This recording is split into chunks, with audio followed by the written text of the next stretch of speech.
আমরা চলে এসেছি অপেরা হাউস অফ প্যারিস। আমরা এখন প্যারিসে আছি, মধ্যম গ্রামের প্যারিসে। দেখতেই পাচ্ছেন বেশ সুন্দর করে, জাস্ট জোকিং, কিন্তু খুব ভালো করেছে পুজো মণ্ডপটা এবং অনেকটা স্পেসিয়াস, খোলা মেলা।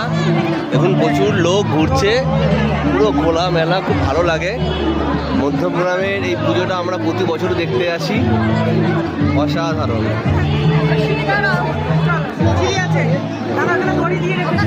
এখানে আবার আটকে দিয়েছে, ওয়েট করতে হবে।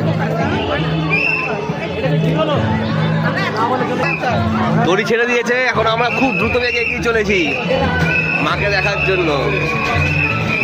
আর এরা বাসে বাজিয়ে চলেছে টুকু করে। ওয়াও, অপেরা হাউসের ওপরটা দারুণ লাগছে। অপেরা হাউসে চারিদিকটা দেখুন, ওয়াও, অসাধারণ, খুব ভালো লাগছে।